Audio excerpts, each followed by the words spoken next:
বিএনপির সাংগঠনিক সম্পাদক অ্যাডভোকেট সৈয়দ শাহীন শওকত বলেছেন, জনগণের মুখ বন্ধ করে পায়ে শেকল পরিয়ে ভারতের দালালি করে মোদির সাথে কোলাকুলি করে তার কোলে বসে বাংলাদেশকে শাসন করতে চেয়েছিল শেখ হাসিনা। যেই হাসিনা বেগম খালেদা জিয়াকে এক কাপড়ে ঘর থেকে বের করেছিল, সেই হাসিনা ৪৫ মিনিট সময়ের মধ্যে দেশ থেকে পালিয়েছে ভারতে।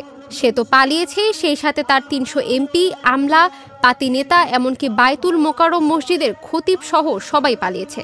মঙ্গলবার বিকেলে চাঁপাইনবাবগঞ্জের শিবগঞ্জ উপজেলার আড়গড়া ঘাট এলাকায় দাইপুকুরিয়া ইউনিয়ন বিএনপির দ্বিবার্ষিক কর্মী সম্মেলনে প্রধান অতিথির বক্তব্যে তিনি এসব কথা বলেন।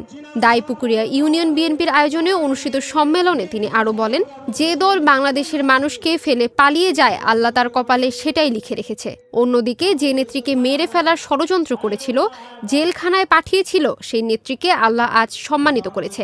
আজকে সেনাবাহিনী সেনাকুঞ্জি ডেকে নিয়ে ও বাসায় গিয়ে সম্মান জানিয়েছেন বেগম খালেদা জিয়াকে। অথচ আপসহীন নেত্রী খালেদা জিয়াকে ঘিরে নানা রকম ষড়যন্ত্রে লিপ্ত হয়েছিল আওয়ামী লীগ। সম্মেলনে উপস্থিত ছিলেন জেলা বিএনপির সদস্য সচিব রফিকুল ইসলাম, যুগ্ম আহ্বায়ক অ্যাডভোকেট রফিকুল ইসলাম টিপু, যুগ্ম আহ্বায়ক ও উপজেলা বিএনপির সদস্য সচিব মোহাম্মদ হায়াতুদ্দৌলা, উপজেলা বিএনপির ভারপ্রাপ্ত আহ্বায়ক মবিনুর রহমান মিয়া সহ অন্যান্যরা। সম্মেলনে দাইপুকুরিয়া ইউনিয়ন বিএনপির ৭১ সদস্য বিশিষ্ট পূর্ণাঙ্গ কমিটি ঘোষণা করেন উপজেলা বিএনপির ভারপ্রাপ্ত আহ্বায়ক ও সদস্য সচিব।